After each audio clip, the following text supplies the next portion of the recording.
Hi everyone! Welcome po sa ating pag-aaral muli ng Salita ng Diyos. Ako po muli ang iyong lingkod, Pastor Charlie Dakotanan, ang makasama nyo sa pag-aaral ng Salita ng Diyos sa mga sandaling ito. Amen! So, purihin ang Panginoon. At ngayon po ay tayo po ay dadako na sa pag-aaral ng Salita ng Diyos. Subalit bagong lahat, tayo po muna ay yumuko at manalangin. Minamahal naming Ama sa langit, sa pangalan ni anak na si Jesus, maraming salamat po, Panginoon, sa oras na ito, sa opportunity muli na pinagkaloob mo sa amin upang patuloy kaming makapakinig ng iyong salita. Pagpalain niyo rin po lahat na nakatune in sa oras na ito, sa pangalan ni Jesus. Let thy name be glorified, Lord, sa kabuuan ng pag-aaral na ito ng iyong salita, Panginoon. Purihin na iyong pangalan. At sa oras na ito, patuloy namin ini-include sa prayer, Panginoon, ang bayang Pilipinas, o Diyos, patuloy namin dadalangin ang aming Pangulo, o God, hanggang sa pinakamababang namumuno sa bayang ito, na patuloy mo silang patnubayan sa kanilang pamamahala sa bansang ito, na lahat ng kanilang mga gagawin ay naayon lamang sa iyong banal na kalooban. Panalangin ko rin po, na patuloy mo silang bigyan ng karunungan, Panginoon, upang patuloy lang mapamahalaan ang bansang ito, na ayon sa iyong banal na kalooban. Maraming salamat po, Diyos, Panginoon. Lord, na patuloy, o Diyos, Panginoon, na sila'y gabayan mo, Panginoon, at bigyan, Panginoon, Diyos, Panginoon, Lord, ng karunungan nagmumula sa iyo. At hayaan niyo rin po ang banal na takot sa iyo. Lagay mo sa kailang puso, Panginoon, sa pangalan ng Panginoong Hesus. Maraming salamat po. Gayon din, o Diyos, na dalangin namin, patuloy mo rin iangat ang ekonomiya ng aming bansa, Panginoon, sa pangalan ni Jesus. Gayon din, Panginoon, hallelujah, pinapanalangin din namin, o Diyos, ang patuloy na kapayapaan, o Diyos, ang bayang ito, Panginoon, in Jesus' name, O Lord. At patuloy mo rin ilayo ang aming bansa sa mga kalamidad, mga sakuna, mga lindol, mga bagyo, mga salot, Panginoon, mga trahedya, in Jesus' name, Lord. Salamat po. Continue to preserve our nation and uphold our nation by your mighty hands, O Lord, in Jesus' name. And let thy righteousness prevail, Lord, in this nation, Panginoon. Katwiran mo'y manaig sa aming bansa, Panginoon, sa pangalan ni Jesus, O God. Maraming salamat po. Lukuban niyo rin po ng dugo ni Jesus ang aming bansa, Panginoon, mula Luzon, Visayas, and Mindanao, in Jesus' name, Lord. Maraming salamat po. Pinupuri ka namin sa oras na ito. Inaalala rin po namin ang bayang Israel. Sabi mo siyang salita, sino man magmahal, magpala sa iyong bayan, mamahalin mo at pagpapalain. Nagdideklara kami ng pagpapala, kasaganaan, Panginoon, proteksyon, Panginoon, sa iyong bayan, Panginoon. Maraming salamat po, Diyos. Purihin iyong pangalan. Hallelujah. All honor, glory, power belongs to you. In Jesus' name, this is our prayer. Amen. Amen. Amen. Purihin ang Diyos. So ngayon ay buklatin po natin ang ating Bible. Okay, so kunin po natin ating Bible at basahin natin sa book of sa aklat po ng 2 Timothy. Yan, 2 Timothy. Sige po, basahin natin. So, 2 Timothy chapter 3. Yan. So, kung tayo po ay, kung nakita nyo na po, sabay-sabay po nating basahin. Yan, 2 Timothy chapter 3. New Testament po tayo. Okay. So, 2 Timothy chapter 3 verse 15 hanggang 17. So, sabi dyan, and that from childhood you have known these holy scriptures which are able to make you wise for salvation through faith, which is in Christ Jesus. All scriptures is given by inspiration of God, and is profitable for doctrine, for reproof, for correction, for instruction in righteousness. 17. That the man of God may become complete, may be complete, thoroughly equipped for every good work. Amen. So, pagpalain ng Diyos ang pagkabasa ng kanyang salita, at basahin din po natin sa Tagalog, para lubusan nating maintindihan. Okay, 2 Timothy chapter 3 verse 15. So sabi diyan, mula sa pagkabata ay alam mong ang banal na kasulatan ay nagtuturo ng daan ng kaligtasan sa pamagitan ng pananampalataya kay Kristo Jesus. Ang lahat ng kasulatan ay kinasihan ng Diyos at nagagamit sa pagtuturo ng katotohanan, sa pagtatama sa maling katuruan, sa pagtutuwid sa likong gawain, at sa pagsasanay para sa matuwid na pamumuhay. Amen. Pagpalain ng Diyos ang pagkabasa ng Kanyang salita. Manalangin muli tayo. Lord, thank you once again this afternoon. Sa oras na ito, sa aming pag-aaral ng salita, patuloy na mangusap ka sa bawat sa amin, O Diyos. Hallelujah. Salamat, Holy Spirit, kayong aming dakilang guro sa oras na ito, Panginoon. Pinupuri ka namin at pinapasalamatan sa iyong kabutihan, O Lord. Let thy name be glorified sa kabuuan ng pag-aaral namin ito na iyong salita. All honor, glory, power belongs to you. In Jesus' name, ang lahat muli ay mag-agree ng Amen. Amen. So, purihin ang Diyos. Okay, so ngayon ay nasa ika-4 na bahagi na po tayo sa ating series about the Bible. Yan, so pinag-aaralan po natin ang patungkol po sa kahalagahan po, okay, ng salita ng Diyos. The importance of the Word of God. Amen. So sa nakaraan nating mga pag-aaral ay natalakay na natin yung 7 paglalarawan ng salita ng Diyos. Okay? At naibahagi ko rin po sa inyo na ang salita ng Diyos ay kagaya ito ng isang tabak. Yun po yung number 1 sa 7 paglalarawan ng salita ng Diyos. Okay? So sa ating, para hindi natin nakakalimutan yung ating mga tinatalakay, and then ang katibayan po yan na ang salita ng Diyos ay inilarawan sa tabak ay nasa Hebrew 4:12. And then pangalawa naman po, ito ay kagaya ng pamukpok. At yan ay makikita naman sa Jeremiah 23 verse 29. At pangatlo naman ay ito ay inahalin tulad sa nilarawan sa binhi ayon sa 1 Peter 1:23. At panglima ay inilarawan naman ito sa salamin ayon sa Santiago chapter 1 verse 23-25. Yan, binibilisan ko po yung recap natin. At ang panglima, ito ay inilarawan sa apoy ayon sa Jeremiah 20 verse 9. Okay? At gayon din naman pang-anim, ito ay inilarawan sa ilawan o kagaya ito ng isang liwanag o light ayon sa Psalms 119 verse 105. At ang panghuli ay inilalarawan sa pagkain o food ayon sa 1 Peter 2 verse 2 and Matthew 4:4. So yun po. So hope na nakuha natin yung paglalarawan, 7 paglalarawan ng salita ng Diyos. Amen. So nung nakaraan naman ay itinuro ko sa inyo yung nireveal sa akin ng Diyos na 14. Okay?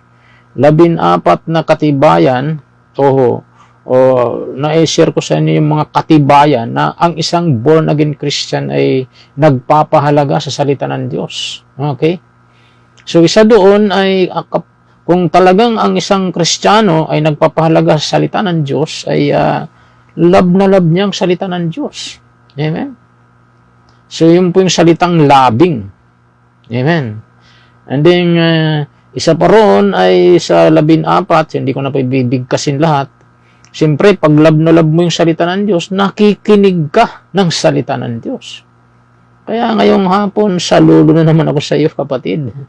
Kung nakikinig ka ng Word of God, yan yung makatibayan na nagbibigay ng importansya sa salita ng Diyos. So, yung pagkasunod-sunod na nireveal sa akin ng Diyos, so, nung ako'y paggising ko ng madaling araw, sinulat ko po yung 14. So, I hope nakuha nyo na yun.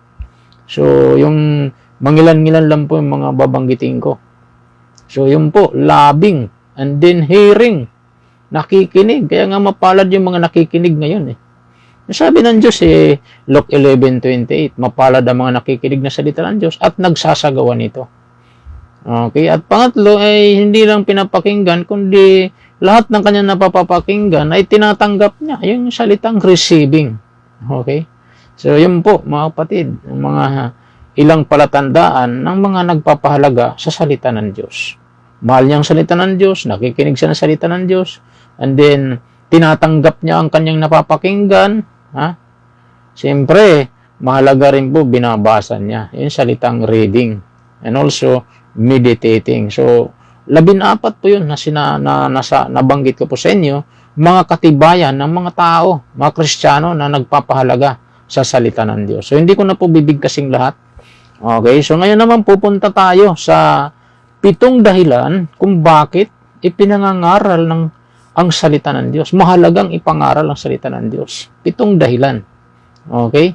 Kasi napakahalagang salita ng Diyos. Dapat ito ay hindi lang natin sinasabing mahal ko ang salita ng Diyos, hindi lang natin ito pinapakinggan, hindi lang natin ito tinatanggap, binabasa, binubulay-bulayan, kundi mahalaga din po ito ipinangangaral. Amen? Kailangan i-preach natin ang salita ng Diyos, mga kapatid. Hallelujah. Kasi napakahalaga po ito. Ang Biblia. Sabi nga, sunod na kaloob ni Kristo at ng Banal na Espiritu ay ang Biblia. So, ito yung tinatawag na pinakadakilang kaloob ng Diyos, ang Bible. Love letter ito ni Lord, nabanggit ko na sa dati. Okay? Love letter ito ni Lord sa bawat sa atin. Sabi nga, ang Biblia, ang pinakamatandang aklat na narito sa mundo. Nandiyan mo, 16 na siglo nang dumaan. Pagsulat nito. Okay? So, ang Biblia ay palaging isinasalin sa iba't ibang wika. Bakit? Para maintindihan lahat ng tao. Amen? Kaya napaka-importante po ang salita ng Diyos. Ito'y dapat ating ipinangangaral. Amen? So, sa ating foundation verse na binasa kanina, so sabi nga doon, verse 15, mula sa pagkabata ay alam mong ang banal na kasulatan ay nagtuturo ng daan ng kaligtasan sa pamagitan ng pananampalataya kay Kristo. So, ang salita ng Diyos, mga kapatid, sabi nga, ito ay may kakayanan. Ha? May kakayanan. Amen? Na ito ay magligtas. Kaya napaka-importante ipangaral na ito. Ipangaral natin ito.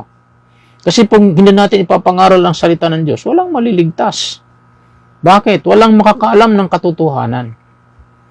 Kaya mahalaga ang salita ng Diyos Kaya nga ito natin pinag-aaralan, the importance of the Word of God. Nasa ika-4 na bahagi na tayo. Amen? So ngayon naman, ano ang kahalagahan? Bakit dapat natin ito ipangaral? Amen. Yan naman po ang ating interrogative statement ngayon o functional question. Ano ang kahalagahan? Bakit ang salita ng Diyos dapat nating ito ipangaral? Amen? Bakit?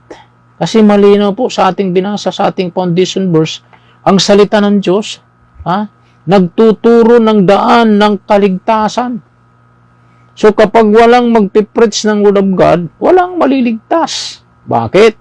Hindi nila malalaman ang daan ng kaligtasan Ano ba saan ba natin matatagpuan ang daan ng kaligtasan? Wala naman iba. Wala ka nang mababasa sa lahat ng libro sa buong mundo, kahit mamahalin pa yan Wala doon, di mo makikita ang daan ng kaligtasan. Bumili ka ng libro ng pang-doktor, Doctor of Medicine. Yung mga libro ng accounting, mamahalin ng mga libro. Ano pang mga libro ng nag-i-invest yung maraming mga tao. So, minsan may mga libro pa ng mga karate o martial arts. So, napakaraming mga books dito sa mundo. Mamahalin pa. Libo-libo. Ang tanong, makikita mo ba ang daan ng kaligtasan? Magtuturo ba yun ng daan ng kaligtasan? Wala. Saan lang matatagpuan yan? Sa Bible. Amen? Ang Biblia lang ang magtuturo sa atin ng matuwid na daan. Amen?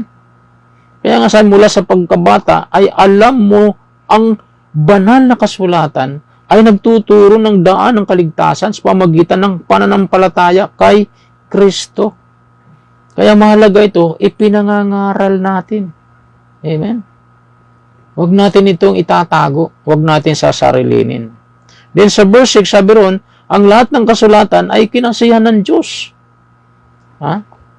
At nagagamit sa pagtuturo ng katotohanan, sa pagpapatama o pagtatama sa maling katuruan, sa pagtutuwid sa likong gawain, at pagsasanay para sa matuwid na pamumuhay. So, take note mga kapatid, dito sa ating binasa. Unang-una, dito sa ating foundation verse. Bakit mahalaga na ipangaral ang banal ng kasulatan? Unang-una, dito sa ating foundation verse. So, hindi pa tayo pumupunta sa ating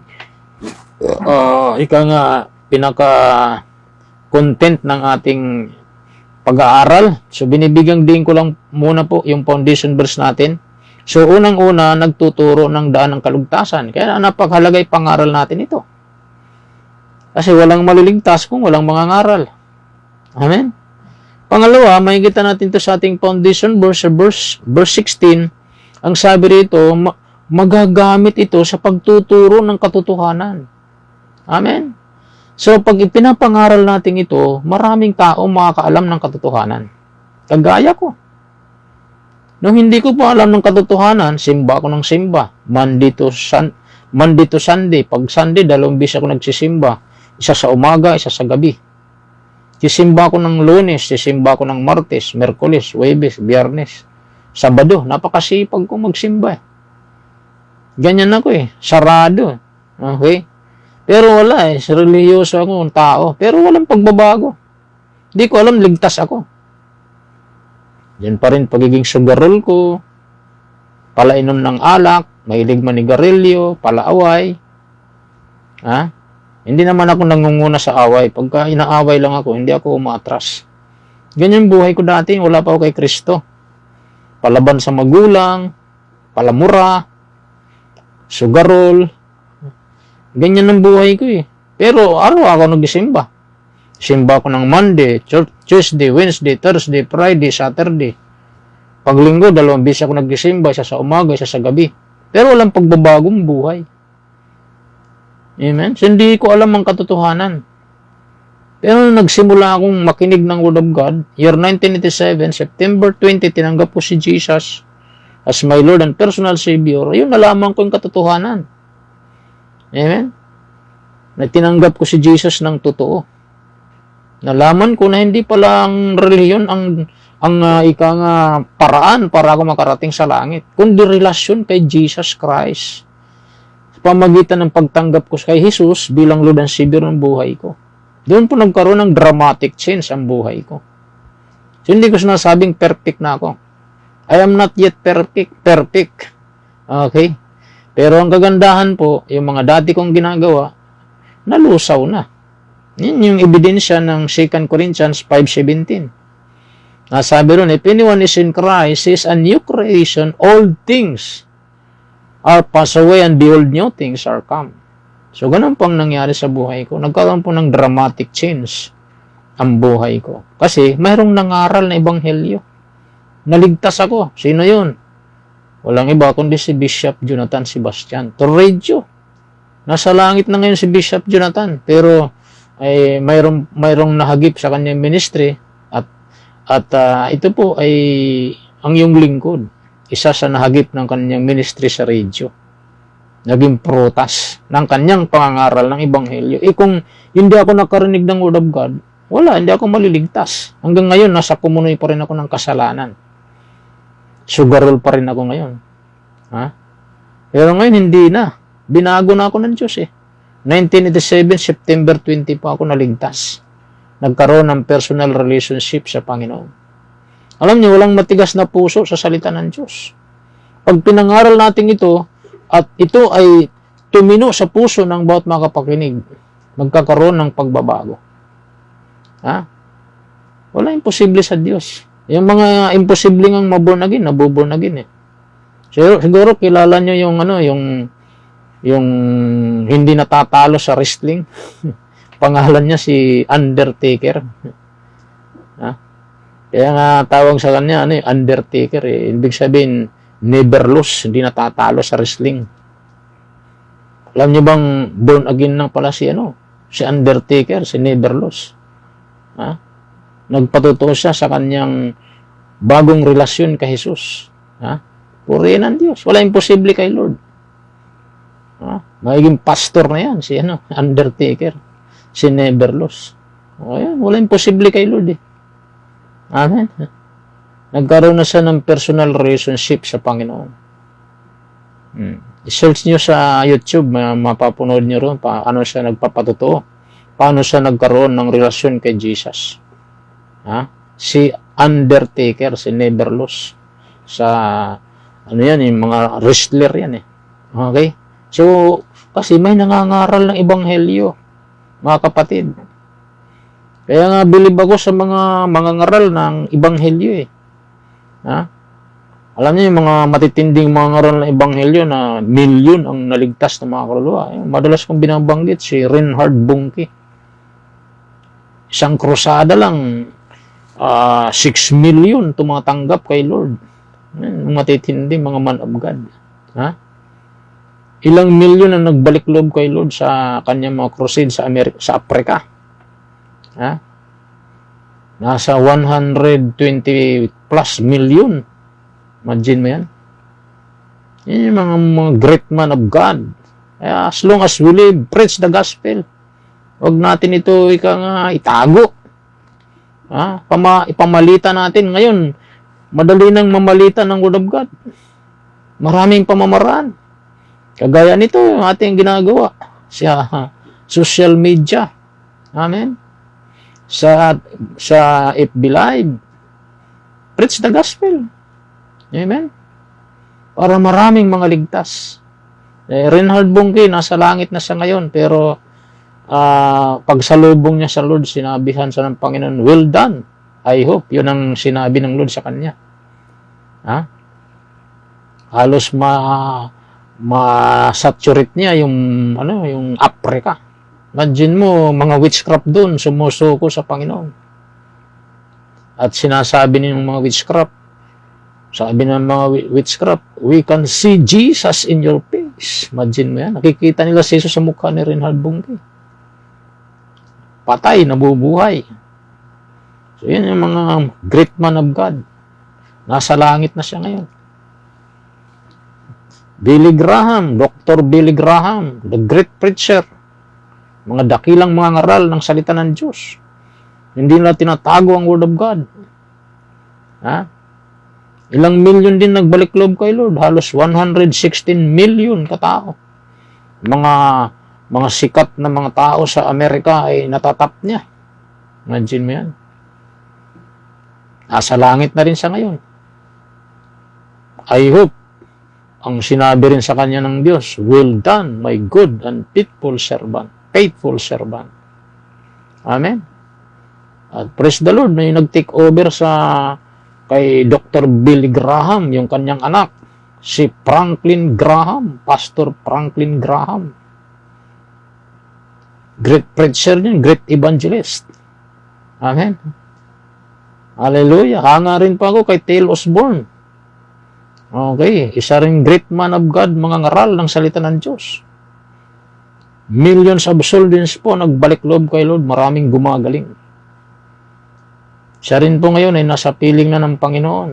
I believe, sinabihan din siya ng Panginoon sa langit ng well done, good, my good and faithful servant.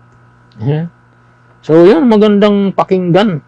Pagharap mo sa Panginoon, sasabihan ka ng Diyos, well done, my good and faithful servant, dahil ikaw at ako, ay hindi tinamad mangaral na ebanghelyo.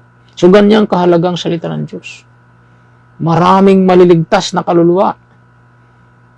Pag ito ay pinapahalagahan natin ang pangangaral ng salita ng Diyos. Amen?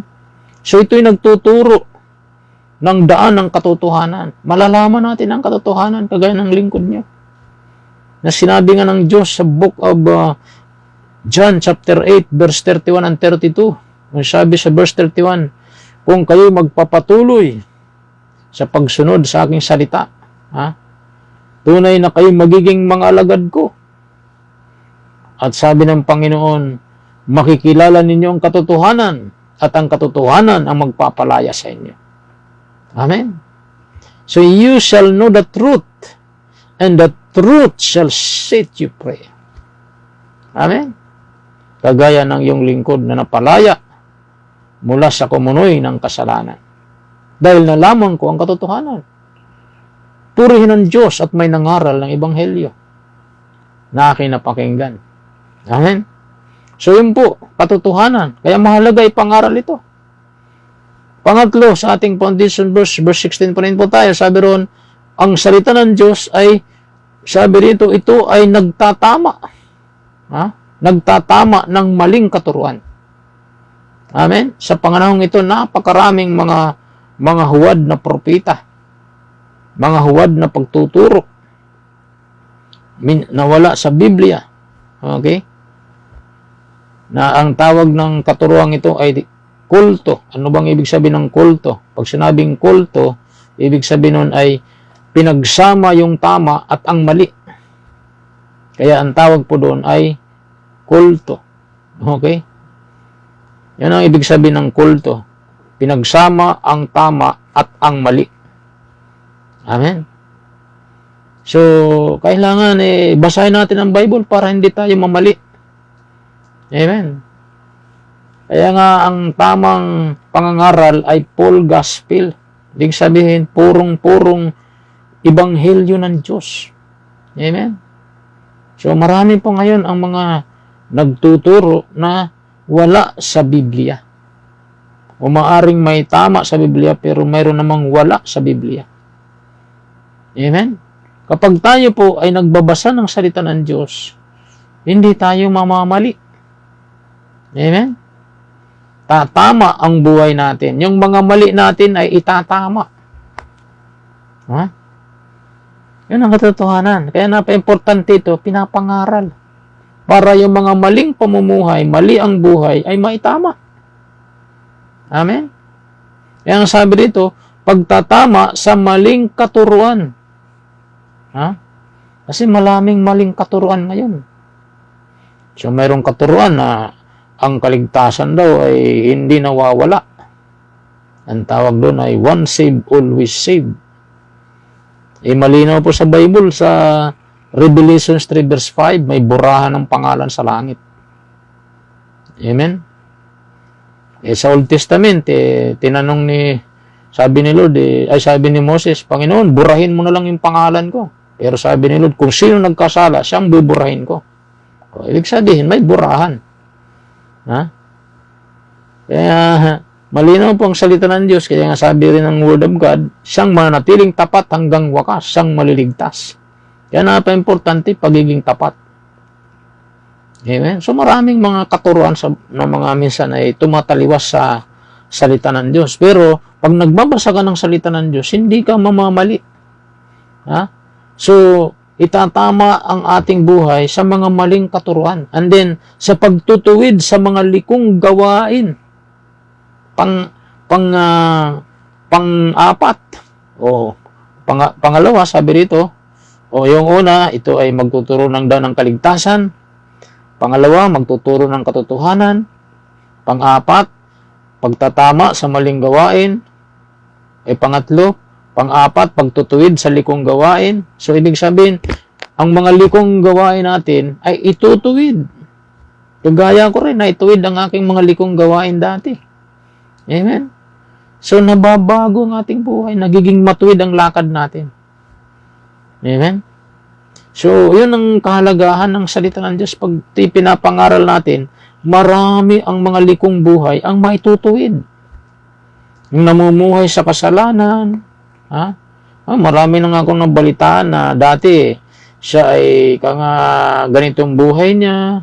Diba? May asawa siya, tapos nangangaliwa pa siya. Pero nung siya ay nakarinig ng Word of God, naituwid ang buhay niya. Iniwanan niya yung kanyang kabit. Siya ngayon ay dumiritso na ng kanyang lakad. At isa na lang ang inibig niya, yung kanyang totoong asawa. Yun ang tama. Itinuwid siya ng salita ng Diyos. Yun ang salita ng Diyos, nagtutuwid. Kasi kagaya nga ito ng salamin. Halimbawa, pag nanalamin ka, nakita mo, mayroon ka palang muta rito. Hindi kaya may laway ka dito. O di, pag nakita mo sa salamin, tatanggalin mo yun. Tatanggalin mo yung muta sa mata mo. Nakita mo sa salamin eh. Ganun din naman, pag binasa mo ang Bible, uy, mali pala itong ginagawa ko. Ha? Mali. O, di tutuwid mo na yung lakad mo ngayon. Iiwanan mo na, tatalikuran mo na yung mali. And then ikaw, mamumuhay na ngayon ng matuwid sa harapan ng Diyos. Yan ang salita ng Diyos. Nagtutuwid. Kaya napaka-importante, may pangaral natin ito. Okay? And then, sabi rito, at sa pagsasanay para sa matuwid na pamumuhay. Yung panglima rito. So, sasanayin tayo para mamuhay ng matuwid sa harapan ng Diyos. Di ba? Kaya, ang kagandahan naman, pag matuwid ang lakad mo sa Panginoon, matuwid ang lakad natin sa Panginoon, ililigtas tayo ng Diyos sa mga kapahamakan. Yun naman ang blessing. Okay? Pag namumuhay tayo ng matuwid, ililigtas tayo ng Diyos sa kapahamakan. Okay? Di ako nagkakamali, mayroon dito yan sa Kawikaan. Okay? Kawikaan 12, verse 12, o chapter 12. Okay? O chapter, chapter 11 pala, sorry. Chapter 11. Alam, may blessing pag namuhay ka ng matuwid. Okay?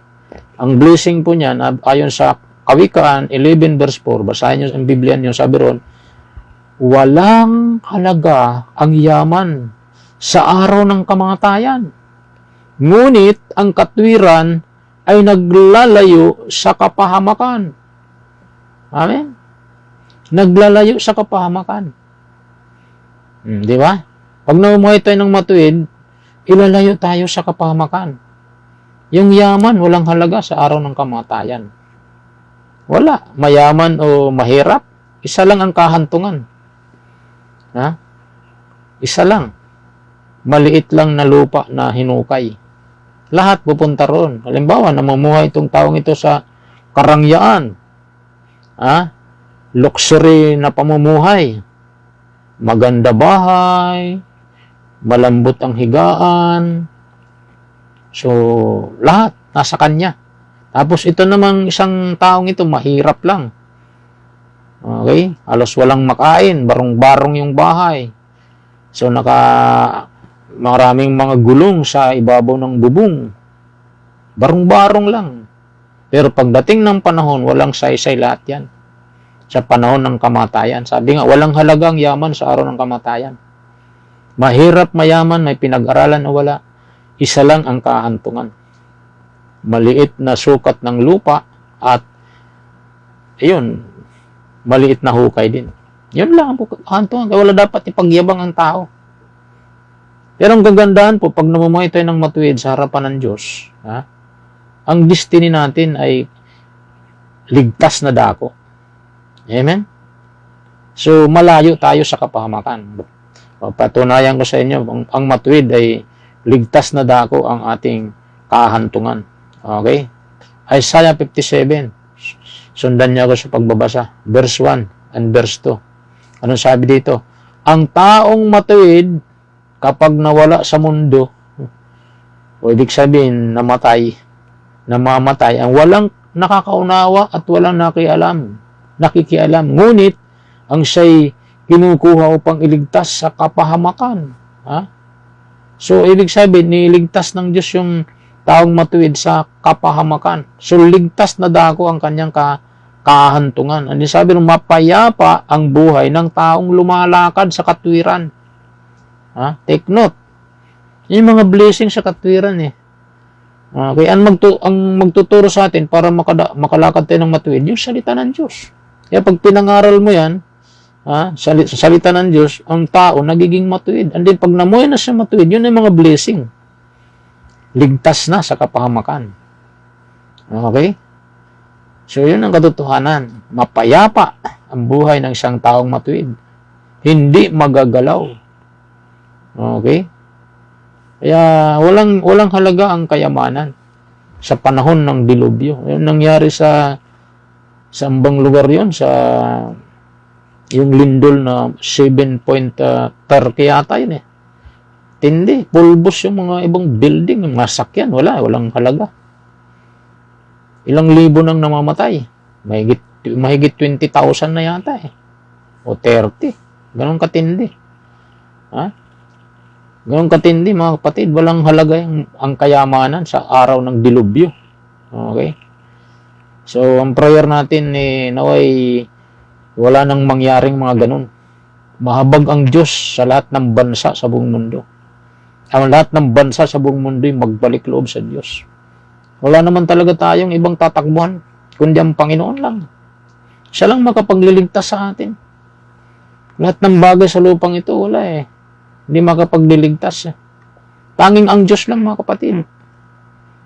Kaya pahalagahan natin ang Diyos. Pahalagahan natin ang kanyang salita. Pangaral natin ito para maraming maligtas.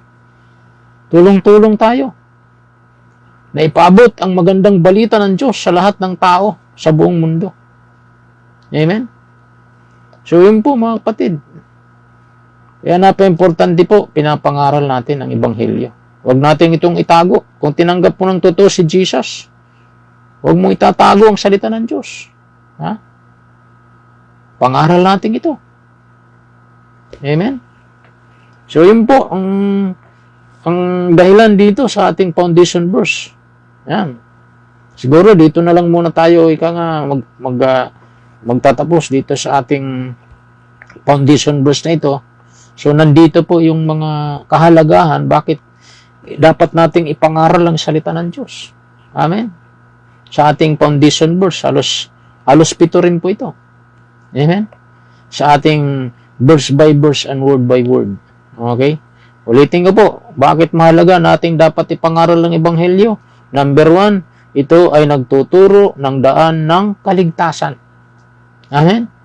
Dahil sabi ko sa inyo, wala nang mga libro sa mundong ito magtuturo ng daan ng kaligtasan, kundi ang Biblia lamang. Amen? Ang salita ng Diyos lamang. Ang kaligtasan ay hindi po yan makukuha sa salapi. Hindi mo ma-obtain ang kaligtasan sa academics. Kahit na sabihin natin ikaw ay nagtapos ng lahat ng uri ng kurso. Ha? Tapos ka ng bachelor, masteral, doctorate. Tapos ka ng abogasya, engineering, lahat ng uri ng mga kurso nasa sayo na. Sabihin pa natin ikaw ay summa cum laude, o sabihin pa natin nag-aral ka sa mga sikat na university sa lahat ng bansa sa buong mundo. Pero hindi mo tinatanggap si Jesus, wala kang kaligtasan. Wala yan, hindi mo makukuha sa academics ang kaligtasan. Wala. Kahit magaling ka pa mag-English, fluent ka. Ha? At minsan, yung mga hindi marunong mag-English, niyuyurakan pa. Ha? Pinipintasan pa yung mga maling grammar. Kahit magaling ka sa mga grammar at magaling kang kumilatis. Ha? O kaya magsalita ng English. Wala si Jesus sa puso mo, wala si Jesus sa buhay mo. Useless lahat yan. Everything is meaningless. Ha? Hindi ma-obtain ang kaligtasan sa pamagitan ng academics.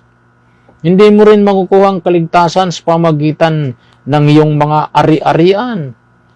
Kahit na sabihin natin napakarami kang sasakyan, magagara, mga automatic, mga push button. Kaya marami kang mga mansyon sa buong lahat ng bansa sa buong mundo, mayroon kang mansyon. At yung mga mansyon mo puro high-tech. Lalapit ka pa lang talagang sinisensor na, bumubukas na yung gate. Ha? So kahit mayroon kang ganun, wala, hindi mo rin makakamit ang kaligtasan sa pamamagitan ng mga position o lahat ng mga ari-arian o pagiging sikat. Ha? Hindi mo rin makakamit ang kaligtasan sa pagiging sikat. Wala. Ha? Wala roon ang kaligtasan. Sabihin natin, marami ka rin diamonds. Marami kang mga diamante, marami kang pera, marami kang gold. Lahat ng bansa, mayroon kang deposito ng gold. Ng mga kayamanan, mga pera, mga lahat ng uri ng mga kayamanan nasa iyo na. Pero wala kang Kristo sa puso, hindi ka maliligtas. Hindi mo mabibili ang kaligtasan ng limpak-limpak ng salapi. Ha? Wala. Tanging na kay Jesus lang po yan, mga kapatid. Kay Jesus lang natin matatagpuan ang tunay ng kaligtasan. Amen. Acts 4:12, sabi ng Bible, walang ibang pangalan na ibinigay ng Diyos sa silong ng langit na sukat ikaligtas ng tao, maliban sa pangalan ni Jesucristo. Mismo si Jesus ang nagsabi, I am the way, the truth, and the life. No one comes to the Father except by me. So salvation, ang kaligtasan, ay sa Panginoon lang natin matatagpuan, mga kapatid. Kaya dapat ipangaral natin ito.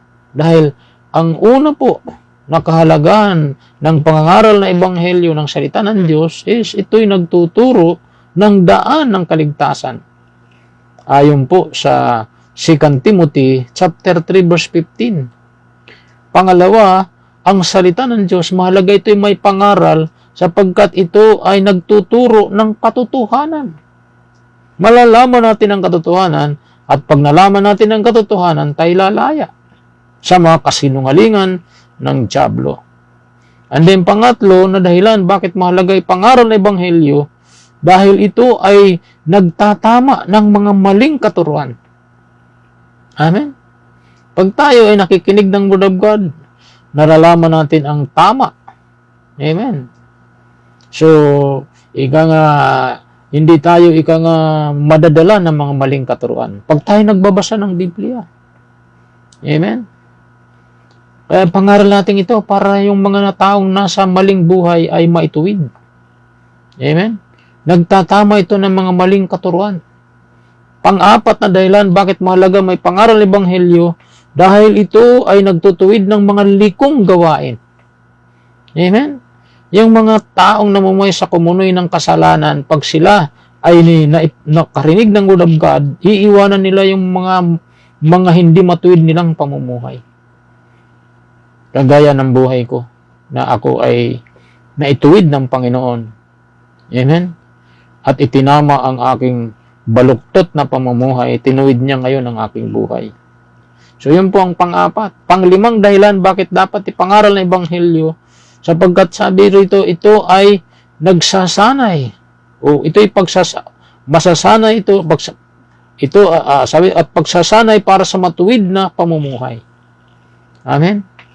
Para ang ating buhay ay masanay na mamuhay tayo ng matuwid. Yun ang dahilan bakit dapat natin ipangaral ang ebanghelyo. At pag tayo namumuhay ng matuwid, maraming blessing. Ang taong matuwid ay hindi mayayanig. Ha? Sa mga problema. Ang taong matuwid, ligtas sa panganib. Ang taong matuwid, ligtas ang kanyang dako na pupuntahan. Amen? Ang taong matuwid ay mapayapa ang buhay. So yun po ang blessing pag tayo ng buhay ng matuwid. Amen? Hindi na tayo lalakad sa kadiliman. So yun pong dahilan dapat nating ipangaral ang ebanghelyo ng Panginoon. Amen? At ang pang-anim, sabi nga, ang katotohanan dito patungkol sa salita ng Diyos, bakit dapat ito natin ipangaral? Sabi rito, verse 17, upang ang lingkod ng Diyos ay maging karapat-dapat at handa sa lahat ng mabubuting gawain. Sa verse 17. Amen? So, magiging magiging karapat-dapat. Amen? So, siyempre, pag narinig natin ang salita ng Diyos, yung buhay natin na hindi karapat-dapat, ay magiging karapat-dapat po ang ating buhay. Amen? Magiging karapat-dapat ang ating mga pamumuhay. Amen? At yung ating mga gagawin ay pawang matuwid na. Amen?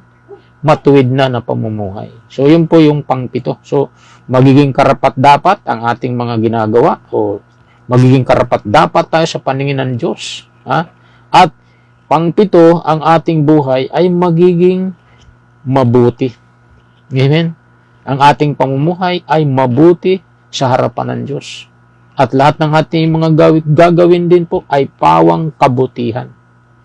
Dahil malinaw, sabi rito, handa sa lahat ng mabubuting gawain. Amen? So, yung dati, nung wala pang salita ng Diyos, hindi pa nakakarinig ang Word of God, ang mga ginagawa ay puro walang kabutihan. Parang sa buhay ko, wala namang kabutihan ang ginagawa ko dati nung araw. Oh. Mayroon ng kabutihan, kaso, putol-putol. Hindi nga gaya ng tinanggap ko na si Jesus, tuloy-tuloy na yung kabutihan na nagagawa ko. Okay? Compare nung wala pa ako kay Kristo. So, yun po, mga kapatid. Dito sa foundation verse natin, ay makikita po natin dito, mayroon ng 7 na mahalaga na dapat kung bakit dapat natin ipangaral ang salita ng Panginoon. Kaya malawak itong pag-aaral po natin. Okay? So, sa susunod naman ay pagpapatuloy natin itong 7 dahilan kung bakit ipinapangaral ang salita ng Diyos. So, mayroon pa tayong natitirang 7. Okay, so dito sa ating pag-aaral. So, ang binigyang diin ko lang po muna sa inyo dito sa foundation verse natin. Okay? Sa 2 Timothy chapter 3 verse 15 to 17. So, hindi na po muna tayo papahaba pa. So, pansamantala ay magkakaroon muna tayo ng conclusion. Okay? So, conclusion po natin, mga kapatid, ay makikita natin sa 2 Timothy pa rin. And chapter 4 naman. Chapter 4. Magsimula natin sa verse 1 to 3. Yan. Basahin natin sabay-sabay. So sabi dito, sa harap ng Diyos at ni Kristo Jesus, darating bilang hari at hahatol sa mga buhay at sa mga patay, inaatasan kitang. Sino yung nag-aatas dito? Si Apostol Pablo. Inaatasan niya yung kanyang anak sa panampalataya. Sino yung anak niya sa panampalataya? Si Timoteo. Okay? At sa oras na ito, hindi lang si Timoteo yung pinaatasan ni Paul. Ikaw at ako rin. Ginagamit ni Lord si Paul para ito'y sabihin sa atin lahat. Amen? Verse 2, ipangaral mo ang salita ng Diyos. Amen? Pagsikapan mong gawin iyan, napapanahon man o hindi, imukin mo at pagsabihan ang mga tao at palakasin ang kanilang loob sa pamagitan ng matyagang pagtuturo. So take note, ipangaral. Napakahalang ipangaral natin ang Ebanghelyo, lalo na sa huling araw na tayo. Sabi niya, pagsikapan mong gawin iyan. So, ang pangangaral kailang pinagsisikapan. Naggawin natin ito. Amen? Sabi nga, himukin mo. Pagsabihan mo mga tao. Amen? Palakasin ang kanilang loob sa pamagitan ng matyagang pagtuturo. Bakit? Verse 3, sapagkat darating ng panahong hindi na sila makikinig sa wastong katuruan. Hindi na sila makikinig sa wastong katuruan. Amen? Kaya napaka-importante po, pinapangaral natin ang Ebanghelyo, mga kapatid. Okay, so, wag po natin ito ipagpaliban. Amen? Dapat ituloy-tuloy natin ang ating pangangaral ng Ebanghelyo. Okay? So, darating ang panahon, hindi na sila makikinig. Sa panahon nga lang ito, bibihira lang nakikinig. Kahit sa midweek service natin, online, bibihira nakikinig. Amen? Ayun ang katotohanan. Lalo na, talagang papunta na tayo talaga sa mga huling araw. Okay? So, kaya sabi niya, sa halip, susundin nila ang kanilang hilig. O yung yung mga tao ay susundin nila yung kanilang gusto, yung kanilang hilig. Amen? Na maghanap sila ng mga tagapagturo na walang ituturo kundi ang ibig lamang nilang marinig. O, yun, ang gusto nilang marinig, ganito. Gusto ko, puro blessing. O, palakpakan, puro blessing. Pero pagdating sa paghayo, kakaunti na lang. Pagpipreach ng Word of God, kakaunti na lang. Amen? Pagdating sa pagtutuwid, kakaunti na lang. walang papalakpak. Kaya kailangan, sabi ng Panginoon sa pamagitan ng Apostol Pablo, ipangaral mo ang salita ng Diyos. Kaya mga magulang at mga kapatid, panahon na para ipangaral natin ang salita ng Diyos. Amen? Okay, so dyan lang po muna tayo magtatapos. So tayo mukot manalangin. Lord, thank you sa mga paalala mo sa iyong salita na napakahalaga na iyong salita, Panginoon, ay aming ipinapangaral, O Diyos, sapagkat ito po, Panginoon, ay magtuturo ng daan ng kaligtasan, Panginoon. Magtutuwid sa mga likong gawain, Panginoon, at aakayin kami, Panginoon, sa matuwid na pamumuhay. In Jesus' name. Maraming salamat po at pag kami namuhay na ng matuwid, marami kang pagpapalang inilaan sa pamumuhay namin ng matuwid. Ang buhay ng isang taong matuwid ay magiging mapayapa, Panginoon, hindi matitibag, hindi matitinag, Panginoon, at laging nasa ligtas na kalagayan. Salamat, Lord, sa mga paalala mo sa iyong salita sa oras na ito. In Jesus' name. Sundan lamang po natin magsing panalangin. Sabihin natin, Panginoong Diyos, na makapangyarihan sa lahat, lumalapit ako sa iyo, nagpapakumbaba sa iyong harapan. Humihingi ako ng tawad sa lahat ng mga nagawa kong kasalanan. Patawarin niyo po ako at linisin yung banal na dugo. Binubuksan ko ngayon aking puso. Tinatanggap kita, Panginoong Hesus, bilang aking Panginoon, sariling tagapagligtas. Isulat niyo po ang aking pangalan sa aklat ng buhay sa pangalan ni Hesus na aking dalangin. Amen. Amen. Kung na lang pong manalangin, Lord, thank you sa lahat po ng mga tumanggap sa iyo. Bilang Lord and Savior ng kailang buhay, pagpalain niyo po sila, lubusan kailang makilala sa malalim at bibliyang kaparaanan. Salamat o Diyos. Bless niyo rin po lahat naman nag-tune in sa oras na ito. Saan man sinaroon sa oras na ito, iunat mo yung mapagpalang kamay o Diyos sa pangalan ni Jesus. Maraming salamat po. Yung mga may sakit, pagalingan niyo rin po. Nangailangan ng financial, mag-miracle ka sa kailang mga financial needs, Lord. Wherever they are, touch their lives, Lord. Stretch out your mighty hands, Lord, sa lahat po ng mga nakinig ng iyong salita sa oras na ito, Panginoon. Sa pangalan ni Jesus, maraming salamat po. Pinupuri ka namin at pinapasalamatan sa iyong kabutihan. In Jesus' name, O Lord. Purihin ka. All honor, glory, power belongs to you. In Jesus' name, it's our prayer. Amen. Amen. Amen. So, maraming salamat po sa inyong pag-tune in sa oras na ito. Pagpalayan kayong lahat ni Lord. Kunting palalam po yung ating midweek service. Tuloy-tuloy po. Every Thursday, 6:30 p.m. Nasa FB Live pa rin po tayo sa Jesus Christ Saves Global Outreach Camarin Family FB page. Gayun din naman ang ating Sunday service every Sunday 9 o'clock in the morning. Doon lamang po yan sa may Ilibit, harap ng Ilibit Town Center sa may Hillcrest Village, Camarin Road, Caloocan City. At Hillcrest Gate 2 lang po sa Bangan Building. Nasa 3rd floor po tayo every Sunday 9 o'clock in the morning. Amen. So huwag po kayong mawawala. So God bless everyone. Pagpalain tayong lahat ni Lord. Amen. Bye-bye.